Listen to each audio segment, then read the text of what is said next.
Assalamualaikum warahmatullahi wabarakatuh. Perkenalkan, nama saya Nini Wulandari dengan nomor 1872050050, semester 2 Pendidikan Ekonomi, Fakultas Ilmu Pendidikan, Universitas Pentisakti Bekasi, mata kuliah yaitu Ekonomi Syariah. Dosen pengampu itu Bapak Darmawan MM. Baik, adanya pembuatan video ini untuk menyelesaikan tugas UTS yang diberikan oleh dosen mata kuliah Ekonomi Syariah yaitu Bapak Darmawan MM. Baik, materi yang pertama itu ada lembaga syariah.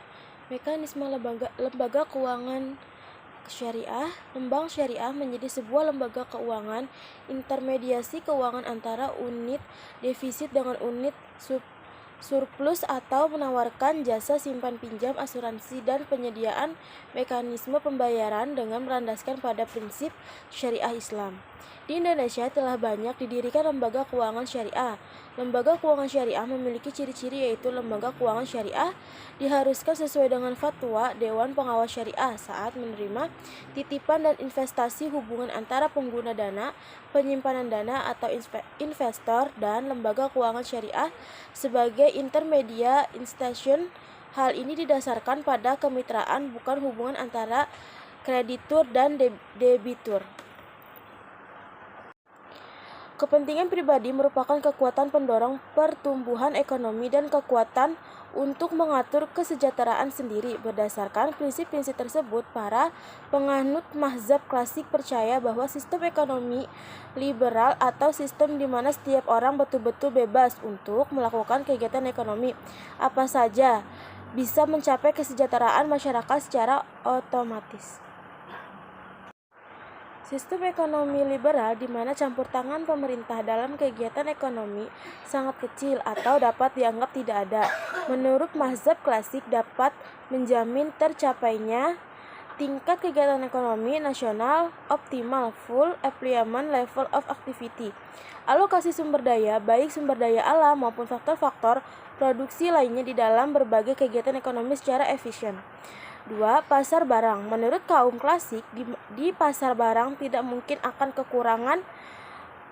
kekurangan produksi atau kelebihan produksi dalam jangka waktu lama, sehingga selalu terjadi pasar bersih atau clearing market atau pasar dalam kondisi keseimbangan atau equilibrium.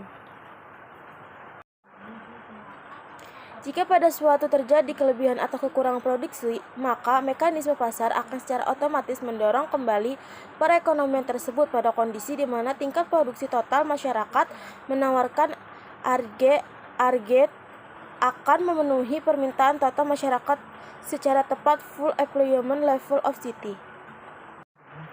Selanjutnya itu kaum klasik beranggapan bahwa setiap barang yang diproduksi selalu ada dengan membutuhkannya, supply creates its own demand. Berlaku hukum size law, dan harga-harga dari hampir semua barang-barang dan jasa adalah fleksibel, yaitu dapat dengan mudah berubah, naik atau turun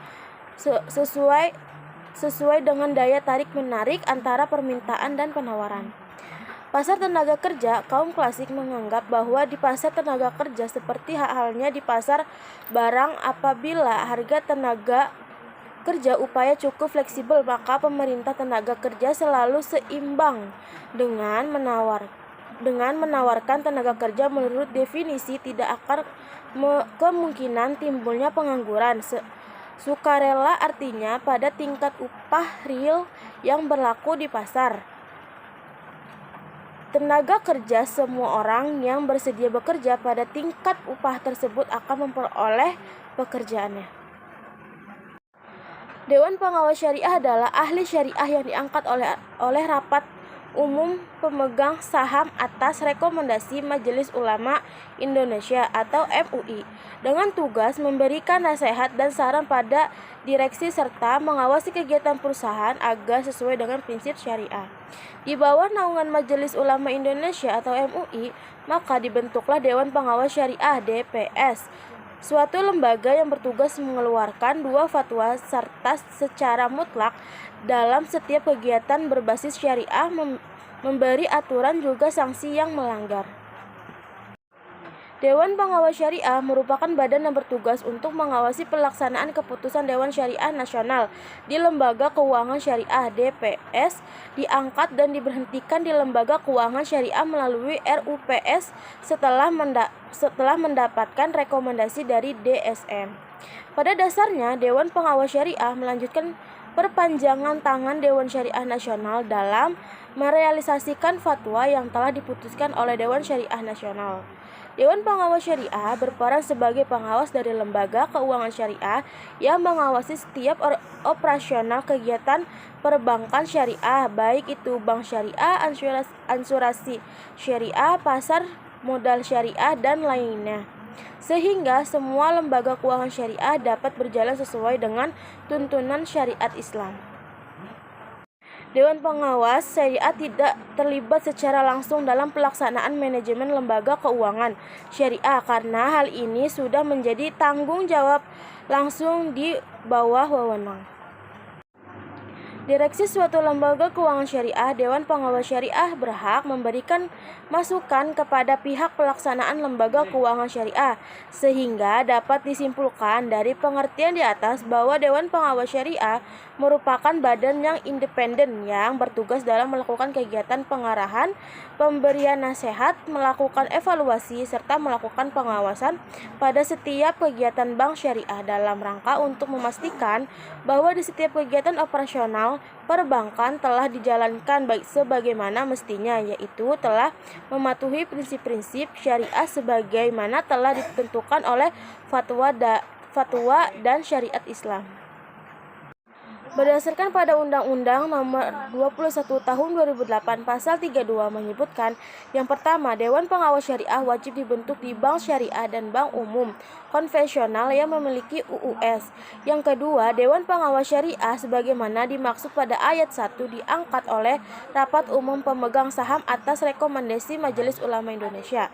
Yang ketiga, Dewan Pengawas Syariah sebagaimana dimaksud pada ayat 1 bertugas memberikan nasihat dan saran kepada direksi serta mengawasi kegiatan bank agar sesuai dengan prinsip syariah. Yang keempat, ketentuan lebih lanjut mengenai pembentukan Dewan Pengawas Syariah sebagaimana dimaksud pada ayat 1 diatur dengan Peraturan Bank Indonesia 2 Undang-Undang Nomor 40 Tahun 2007 tentang perseroan terbatas mengenai eksistensi Dewan Pengawas Syariah.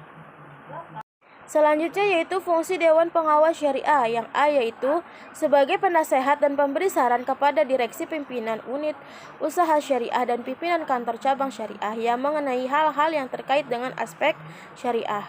Yang B, melakukan pengawasan baik secara aktif maupun secara pasif, terutama dalam pelaksanaan fatwa DSN serta memberikan pengarahan atau pengawasan atas produk atau jasa dan kegiatan usaha agar sesuai dengan prinsip syariah. Yang C, sebagai mediator antara LKS dan DSN dalam komunikasikan usul dan saran pengembangan produk dan jasa dari LKS yang memerlukan kajian fatwa DSN. Baik, sekian penjelasan yang saya sampaikan. Mohon maaf apabila ada kesalahan dalam penyebutan. Sekian, wassalamualaikum warahmatullahi wabarakatuh. Terima kasih.